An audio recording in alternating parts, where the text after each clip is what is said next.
O Senhor esteja convosco. Proclamação do Evangelho de Jesus Cristo, segundo São Lucas.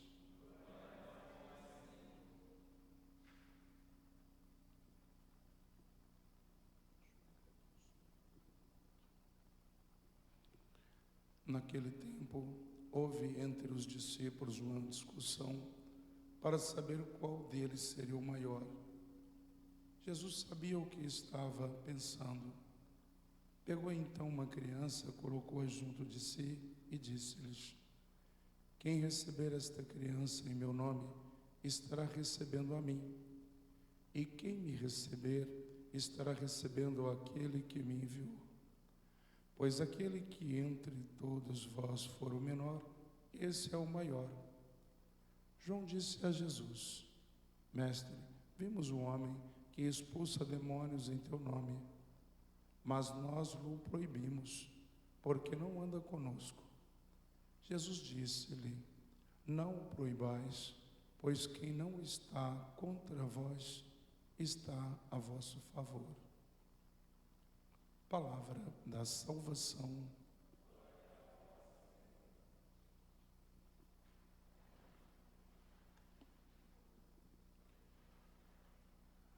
Uma das imagens que eu trago com muito carinho de Deus é a imagem de que um Deus que se inclina do alto para ouvir os nossos clamores, e não só, mas para colocar os seus olhos de Pai sobre nós. Imaginemos que quando a criança aproxima de um adulto que supostamente é mais alto, então para nós darmos uma atenção a esta criança é preciso que nós nos inclinemos, é preciso que nós abaixemos um bocadinho para nós então olhar para aquela criança, passar a mão na cabeça ou se não abraçá-la. Assim também é a mesma imagem que eu tenho de Deus, de que quando nós colocamos para falar com Ele, então Deus, na figura de Pai, ou na figura de uma pessoa adulta, porque Deus é onipotente, Deus é todo poderoso, Deus onisciente, então Deus se inclina para de fato nos dar atenção e fazer aquele aconchego, aquele carinho, aquela festinha de Pai. O Salmo hoje, ele nos colocava isso, em relação ao Deus: inclinai o vosso ouvido e escutai-me, ó Deus. Inclinai, o salmista põe isso aí. Inclinai o vosso ouvido e escutai-me. E é certo que na teologia se nota de que Deus, ao inclinar-se, põe os seus olhos de Pai, põe os seus ouvidos para ouvir, mas permite com que o sua ruá, que significa o Espírito Santo, o hálito de Deus, então chegue até nós, para que nós sejamos, numa expressão muito corriqueira, muito pobre, mas bafurados, podemos dizer assim, pelo próprio Deus, porque o hálito de Deus, o Espírito Santo, é ruá. Então nós somos, de certa forma, iluminados ou inspirados por este mesmo ar. Por isso que o autor sagrado coloca: inclinai o vosso ouvido e escutai-me. Esta é a minha imagem de Deus, uma delas, de que sempre que nós colocamos na posição de orantes, de queremos falar com Deus, Deus então inclina-se, põe o seu olhar, põe o seu ouvido e nos inspira o seu hálito do Espírito, ou Espírito de amor, para que nós sejamos conduzidos por seu mesmo amor. Através da primeira leitura e a leitura do Jó, que é tão conhecida, corriqueiramente nós utilizamos: tu tens a mesma questão, tens uma força de Jó, tens a paciência de Jó. Uma das coisas que coloca logo no início é que Deus é tentado pelo demônio.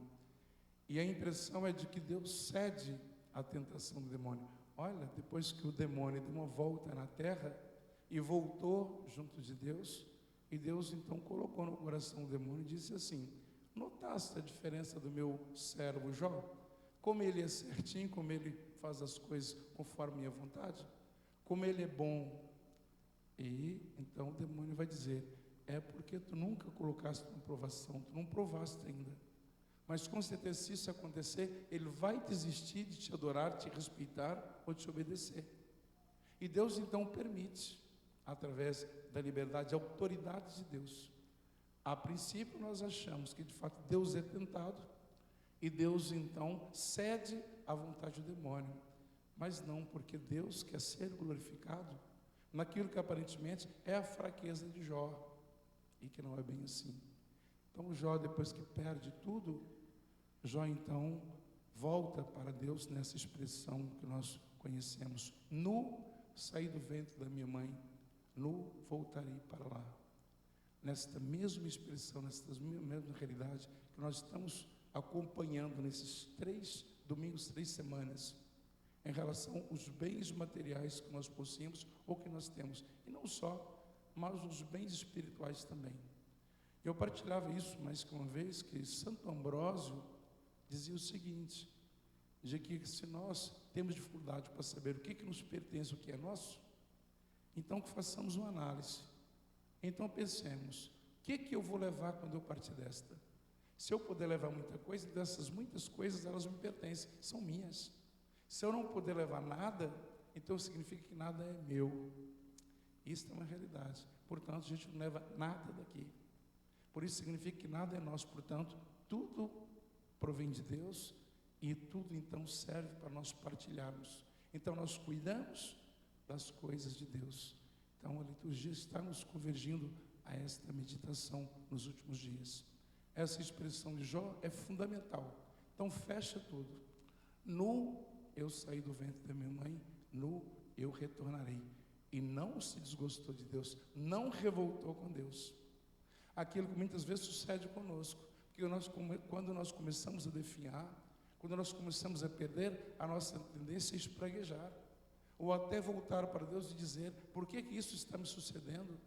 Por que eu estou passando por isso tudo? Eu não mereço, eu sou até bonzinho, até rezo muito. Nós falamos isso, utilizamos assim. Mas para nós sentirmos que não são castigos de Deus, mas são provações. E Jó então é provado, não é castigado, mas é provado. E na sua resistência, na fidelidade do amor de Deus, de fato, ele deu testemunho desta provação ou deste amor. Através do Evangelho de hoje, então os discípulos que vão falando, vão querendo dizer quem será o maior, e não somente com palavras, mas com as próprias atitudes, a dizer quem deles poderá ser o maior. E Jesus então toma a criança, olha aqui a expressão da criança, e coloca, apanha nos seus braços, não é? Que diz: quem receber esta criança em meu nome, estará recebendo a mim, e quem me receber, estará recebendo aquele que me enviou. Nós hoje estamos celebrando 1 ano do falecimento da Luciane, então uma autêntica catequista, não é? Tão fiel na nossa paróquia, ela é muito bem, quando eu cheguei, o seu prazer em poder ser catequista, seu prazer em poder catequizar as crianças, e muito um carinho, ela com aquelas traquinagens todas levando, não medindo nenhum tipo de esforço, para estar no encontro das crianças, os jovens que ela catequizava, para que ela sabia o valor que isso trazia para aquelas crianças, para aqueles jovens. Cristo, hoje que no Evangelho, toma uma criança e diz que não se fizer criança, que não acolher, ou que não receber uma criança em meu nome, não é? Então não é digno de mim. Ou quem recebe, estará recebendo a mim. E quem me recebe, estará recebendo aquele que me enviou. Portanto, a certeza que na sua missão cumprida, como catequista, como mãe, como esposa, como com certeza muitos falecidos, não é? Digo a Luciane que eu conheci, então recebeu o prêmio Herança Eterna. E sempre que eu tenho qualquer questões ou questão na catequese, eu peço a intercessão dela, pelo zelo que ela tem, pelo carinho que ela teve, para com a nossa paróquia, para com a nossa catequese, as nossas crianças. E quando nós superamos isso, então eu acredito que a intercessão dela, através da sua estar perto de Deus, então é tão direta, é tão sentida, por aquilo que ela foi enquanto viva, e quando passou desta, com certeza, não foi diferente, não está sendo diferente. Continua abraçando as crianças, continua abraçando a catequese e intercedendo por nós aqui, ainda enquanto peregrinamos. Depois, Jesus no final vai dizer, João disse a Jesus: Mestre, vimos um homem que expulsa demônios em teu nome, mas nós o proibimos, porque não anda conosco. E Jesus disse-lhe: não o proibais, pois quem não está contra vós, está a vosso favor. Então, o mais importante de tudo é que nós trabalhemos pela paz, trabalhemos pela justiça, pelo amor. Mesmo que tenha outras pessoas que não fazem parte da religião católica ou do catolicismo, outras pessoas que não têm fé, pessoas ateias, totalmente ateias, mas elas trabalham pelo amor, pela caridade, pela justiça, pela paz no mundo. Então, por que nós vamos brigar com essas pessoas? Porque elas não comungam da mesma fé que nós. Não. Se ela está fazendo bem, e com certeza, muitos desses fazem o melhor do que nós que levantamos a bandeira por sermos cristãos ou por sermos católicos. Esta resposta de Jesus é muito coerente para os discípulos naquela altura, mas é muito coerente para nós hoje como discípulos na atualidade.